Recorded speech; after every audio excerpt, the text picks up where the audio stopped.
Kenapa sering terjadi kecelakaan tunggal di jalan raya? Belokan ke-13. Di sebuah jalan raya antar kota yang membelah hutan jati tua, terdapat satu ruas jalan yang terkenal angker.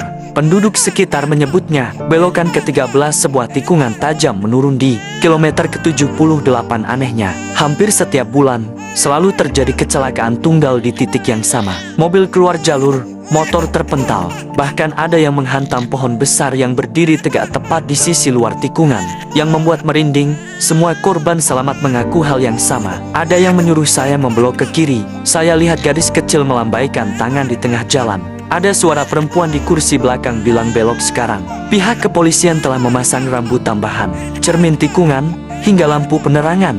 Tapi tetap saja, belokan ke-13 menelan korban.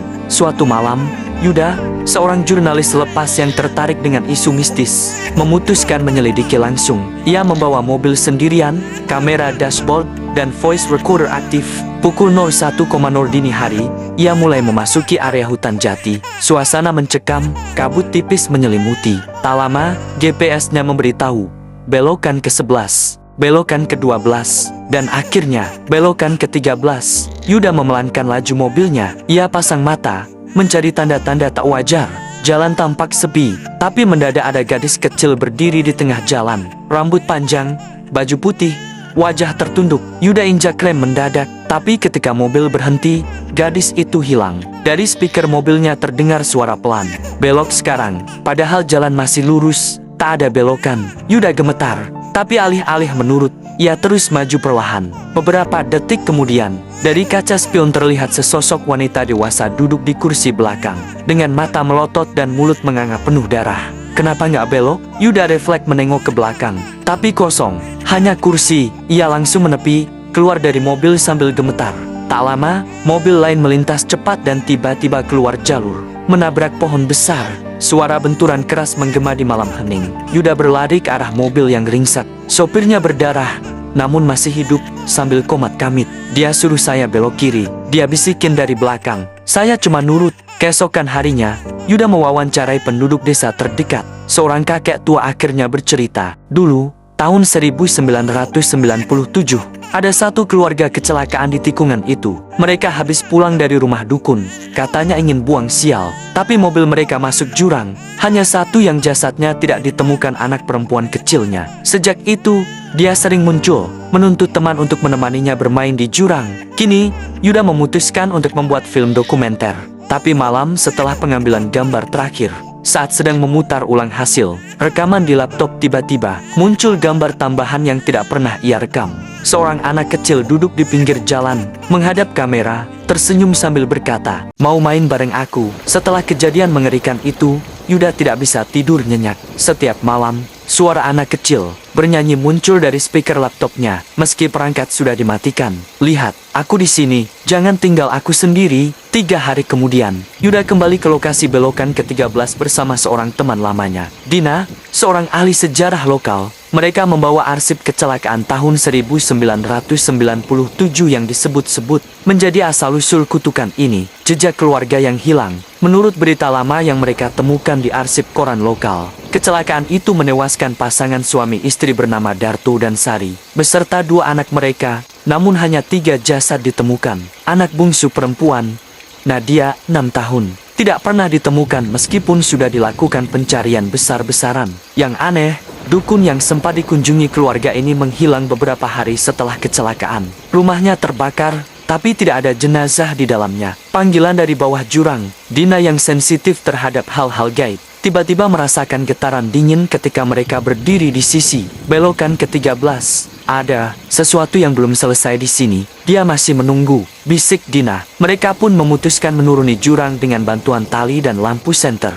Di dasar jurang, yang penuh pohon dan akar besar, mereka menemukan boneka rusak bergaun putih dan sebuah buku gambar anak-anak yang masih utuh, meski terlapisi lumpur. Gambar-gambarnya bikin bulu kuduk berdiri. Seorang anak perempuan berdiri sendirian di tepi jurang. Di halaman lain, ia menggambar mobil keluarganya jatuh dari tebing. Dan di halaman terakhir ada gambar anak itu menggandeng tangan anak-anak lain, dengan wajah dicoret hitam. Rekaman kamera yang mengubah segalanya. Setelah kembali, Yuda memeriksa kembali footage dari dashboard jam saat malam kejadian. Namun sekarang, muncul rekaman tambahan. Kamera menunjukkan bahwa gadis kecil itu masuk ke mobilnya. Ia duduk diam di kursi belakang, menatap lurus ke kamera, lalu berkata, "Teman pertamaku sudah kutemukan. Sekarang, bantu aku cari yang lain." Tiba-tiba layar menjadi gelap. Satu persatu korban adalah anak-anak pilihan. Dari penelusuran mendalam, Yuda menemukan satu pola aneh. Semua korban kecelakaan tunggal di belokan ke-13 adalah anak-anak tunggal atau anak yang kesepian di rumah. Entah orang tua sibuk, broken home, atau hidup dalam isolasi sosial. Nadia rupanya menyeret ruh anak-anak. Kesepian untuk menemaninya bermain di jurang. Semakin banyak korban, semakin kuat ikatannya dengan dunia nyata. Dan kini, setelah tahu bahwa Yuda dan Dina pernah kehilangan adik kandung saat kecil, Nadia mulai muncul dalam mimpi mereka, memanggil, "Aku tahu kalian juga kesepian. Ayo, kita main di bawah, cuma sebentar."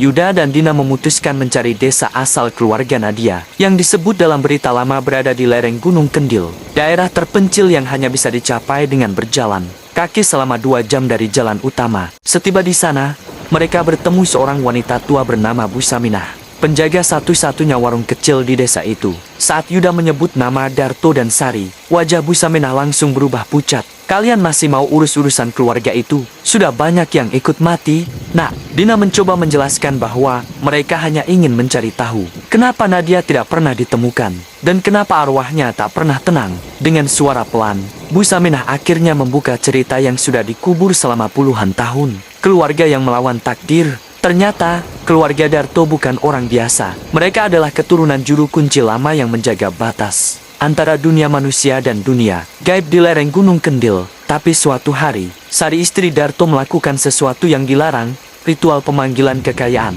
leluhur dengan membawa anak kandung sebagai tumbal darah ke-6. Anak pertama mereka, Andra, sempat direncanakan jadi tumbal, tapi gagal. Anak kedua, Nadia yang waktu itu berusia 6 tahun akhirnya dijadikan sasaran. Namun saat ritual dilakukan di sebuah goa tersembunyi, tiba-tiba Darto berubah pikiran. Ia menghentikan proses itu dan membawa keluarganya kabur keluar kota. Tapi sudah terlambat, roh penunggu tanah itu sudah terikat. Nadia sudah dicium oleh entitas gaib, dan ketika mobil mereka kecelakaan di belokan ke-13, hanya tubuh Nadia yang tak ditemukan, karena sudah diambil oleh penunggu itu. Goa yang tertutup rapuh. Yuda dan Dina meminta Bu Saminah menunjukkan lokasi goa tersebut. Dengan enggan, ia mengantar mereka ke sebuah celah di batu yang tertutup semak. Di dalam, mereka menemukan bekas altar, garis mantra di dinding, dan bekas darah yang sudah menghitam. Tapi yang paling mencolok adalah lukisan dinding. Anak kecil bergaun putih sedang duduk di tepi jurang, menatap ke atas dengan tangan terulur. Tiba-tiba, suhu ruangan turun drastis. Lampu senter berkedip dan terdengar suara kecil dari kegelapan goa. "Kalian yang berikutnya, aku cuma butuh 2 teman lagi. Biar kita main selamanya." Yuda berteriak memanggil Dina. Tapi temannya itu sudah tidak ada. Ia hanya menemukan sepatu Dina tergeletak di tanah, dan selembar gambar anak-anak tergambar di tembok. 3 anak berdiri bergandengan tangan. Wajah salah satunya menyerupai Dina. Suara terakhir dari radio mobil. Yuda berhasil kabur dari goa. Ia kembali ke mobil dan ngebut menuruni pegunungan. Tubuhnya gemetar. Tapi saat melewati belokan ke-13, radionya menyala sendiri, mengulang suara rekaman. Main, temanku tinggal 1 lagi." Lalu terdengar suara Dina berbisik, "Yuda, temani aku ya. Jangan tinggal aku sendiri." Setelah kehilangan Dina di dalam goa, Yuda tidak pernah benar-benar kembali. Tubuhnya masih hidup, tapi pikirannya seperti kosong. Ia sering ditemukan duduk di dalam mobilnya di pinggir belokan ke-13, menatap ke arah jurang sambil bergumam, "Aku lihat mereka main, tapi aku belum diajak masuk." Pihak keluarga akhirnya membawanya ke rumah sakit jiwa. Tapi Yuda menyimpan sesuatu yang tak pernah ia lepaskan, buku gambar milik Nadia yang ia temukan di dasar jurang. Setiap malam, halaman-halamannya bertambah sendiri. Suster yang merawat Yuda pernah membuka buku itu dan mendapati gambar taman bermain, lengkap dengan jungkat-jungkit, perosotan, dan ayunan. Tapi semua anak-anak di dalamnya tidak punya wajah. Catatan terakhir, beberapa minggu sebelum benar-benar menghilang, Yuda menulis catatan terakhirnya di buku harian. "Aku tahu kini, tempat itu bukan hanya jurang, tapi gerbang. Nadia tidak jahat, dia hanya kesepian. Dulu dia dikorbankan, tapi tak jadi mati. Tubuhnya lenyap di antara dunia, dan kini dia membuat taman yang tak pernah pagi. Anak-anak yang kesepian akan terus datang. Dunia kita terlalu dingin untuk mereka, dan begitu mereka diajak masuk, mereka lupa cara pulang." Beberapa tahun kemudian, belokan ke-13 ditutup pemerintah.